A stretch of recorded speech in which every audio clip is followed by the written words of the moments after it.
வணக்கம் அன்பர்களே.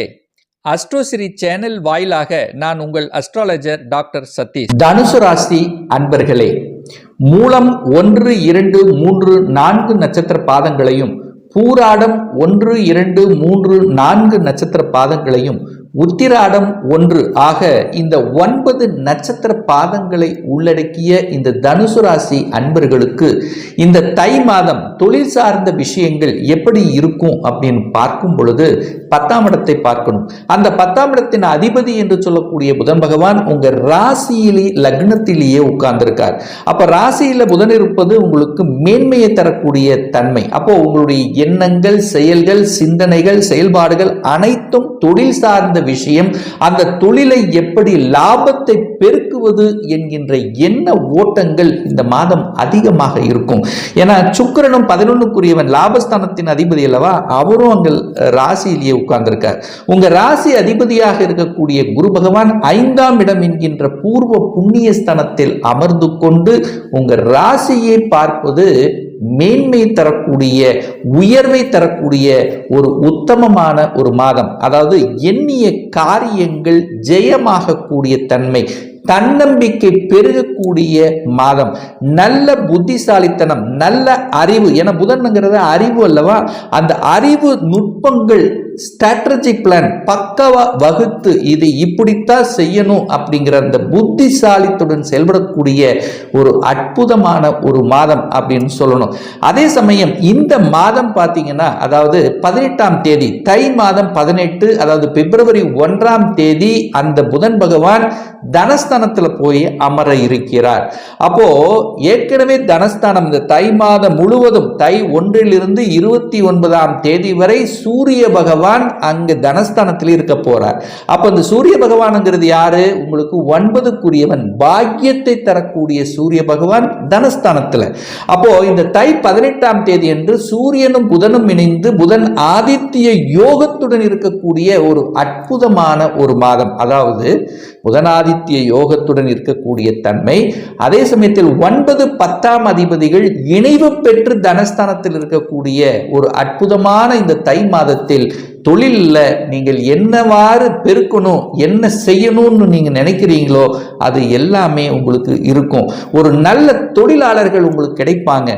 புதிய புதிய ஒப்பந்தங்கள் கிடைக்கக்கூடிய தன்மை.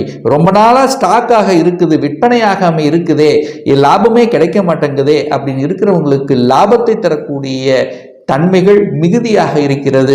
அதே சமயத்தில் சமூகத்தில் உங்களுக்கு அந்தஸ்து, புகழ் கிடைக்கக்கூடிய தன்மை.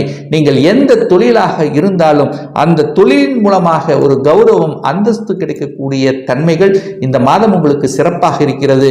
அதுவும் பார்த்தீங்கன்னா இந்த தனுசுக்கு யோகத்தை தரக்கூடிய ஒரு கிரகம் அப்படின்னா அந்த குரு பகவானும் செவ்வாயும் தான். அப்போ அந்த குருவும் செவ்வாயும் இந்த மாதம் பார்த்தீங்கன்னா, செவ்வாய் உங்க ராசியிலேயே குரு 5ல் இருக்கார்.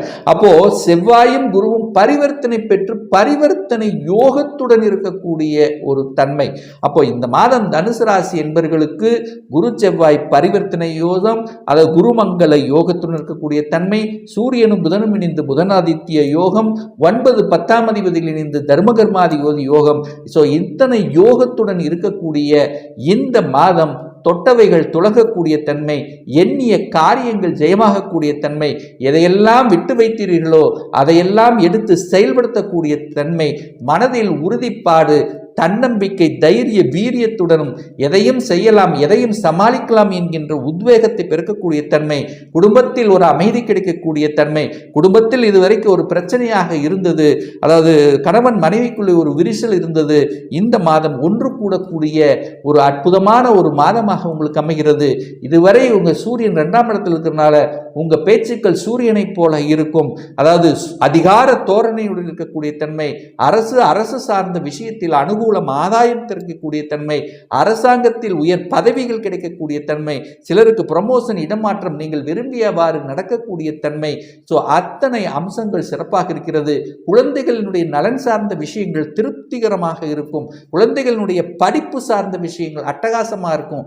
நல்ல மார்க் வாங்குவேன், நான் ஒரு இன்ஜினியர் ஆகணும், டாக்டர் ஆகணும், ஒரு சிஏ படிக்கணும், ஒரு வக்கீலுக்கு படிக்கணும், இந்த மாதிரி என்ன மன ஓட்டங்கள் உங்களுக்கு இருக்கிறதோ அது உங்களுக்கு டார்கெட்டாக நினைத்து அதை செயல்படுத்தக்கூடிய அந்த திட்டமிடுதலோடு சேர்ந்து படித்து நல்ல சாதிக்கக்கூடிய அந்த தன்னம்பிக்கையுடன் செயல்படக்கூடிய தன்மையும் பெரியோர்களினுடைய ஆசீர்வாதமும், அதாவது குருமார்களினுடைய ஆசீர்வாதங்கள் உங்களுக்கு சிறப்பாக இருக்கிறது அப்படின்னு சொல்லணும். அதே சமயத்தில் 3ஆம் இடத்தில் சனி பகவான் உட்கார்ந்திருக்கார் அல்லவா?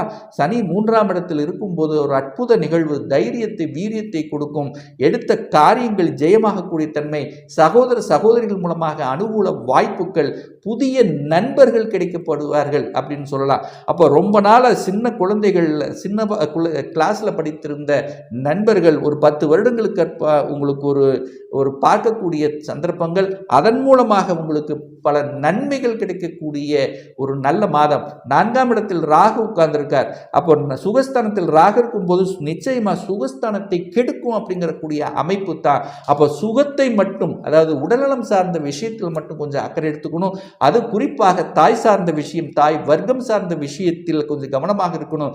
ஏன் சொல்றேன் அப்படின்னா, அந்த செவ்வாயும் உங்களுடைய ராசியில் இருந்த 4ஆம் பார்வையாக ராகுவை பார்க்கிறார். அப்போ செவ்வாய் ராகு இருக்கும் போது நிச்சயமாக ஒரு தொந்தரவு ஏற்படுத்தக்கூடிய தன்மை, வீடு கட்டுவதில் கூட ஒரு சிலருக்கு தடையூறுகள், அந்த தடையூறு இருந்தது எல்லாமே பார்த்தீங்கன்னா தன்னுடைய சொந்த ஊரில் விட்டு வெளியில் செல்லக்கூடிய வாய்ப்புகள், தொழில் சார்ந்த விஷயம், வேலை சார்ந்த விஷயத்தில் இந்த மாதிரியான தன்மைகளை உங்களுக்கு கொடுக்கிறது.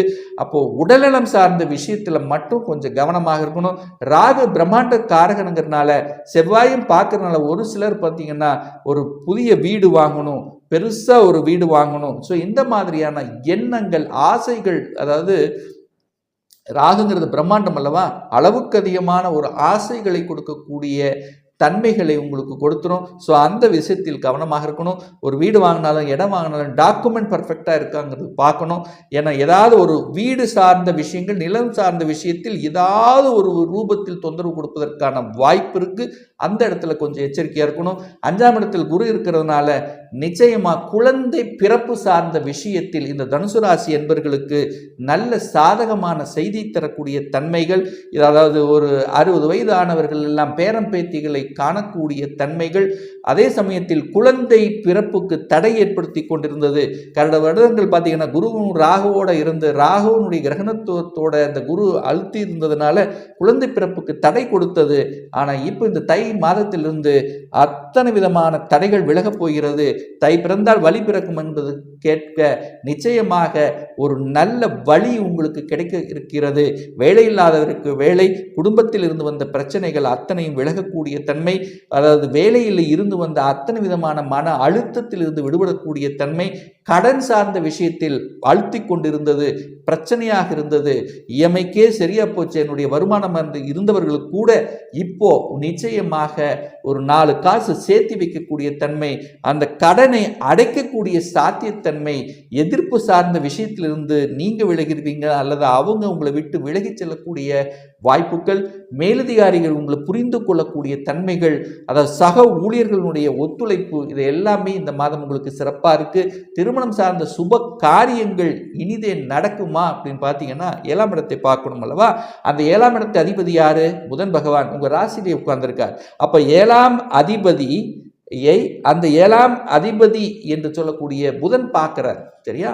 அப்போ ரைட். அப்போ சுக்கிரனும் எங்க இருக்கு? கலத்திரக்காரகன், திருமணத்துக்கு காரகனான சுக்கிரன் உங்கள் ராசியிலிருந்து 7ஆம் இடத்தை பார்க்குறார். அப்போ உங்களுக்கு ரூட் கிளியர். திருமணத்துக்கு ஆன அத்தனை விஷயங்கள் நீங்கள் முன்னெடுத்து செய்யலாம்.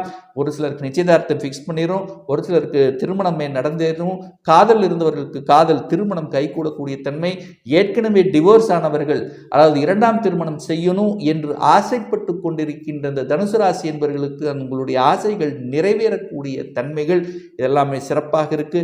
வம்பு வழக்கு சம்பந்தப்பட்ட விஷயத்தில் நிலுவையில் இருந்தவர்களுக்கு தீர்வு கிடைக்கக்கூடிய சந்தர்ப்பங்கள், தந்தையின் மூலமாக நல்ல பல அனுகூலங்கள், வெளிநாட்டு தொடர்புகளை உருவாக்கும். அதாவது 9ஆம் இடம் என்பது வெளிநாட்டு சம்பந்தப்பட்ட ஒரு இடம் தான்.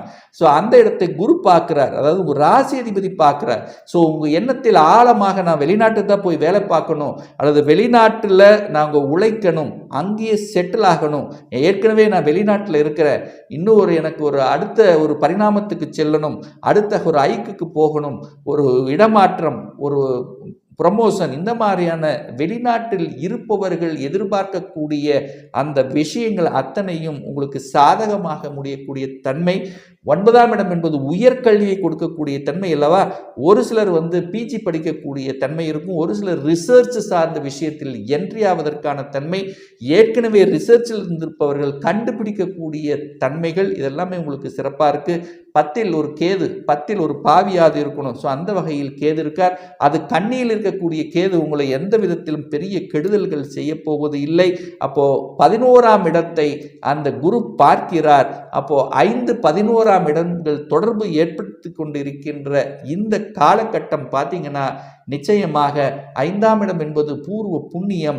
அந்த உங்களுடைய பூர்வ புண்ணியத்தின் பலனாக அந்த இயற்கையாக இறைவன் கொடுத்த அந்த வரத்தின் அடிப்படையிலே நீங்க எத்தனை காலம் எத்தனை பிரார்த்தனை வைத்துக் கொண்டிருந்தீர்களோ, எத்தனை எல்லாம் உதவிகள் செய்து கொண்டிருந்தீர்களோ, எத்தனை விதத்தில் வழிபாடு வைத்திருக்கிறீர்களோ, அது எல்லாமே பலித்து நீங்கள் என்ன செய்யணும் அப்படின்னு ஆசைப்படுகிறீர்களோ அது எல்லாமே நிறைவேறக்கூடிய ஒரு அற்புதமான ஒரு மாதமாக தென்படுகிறது.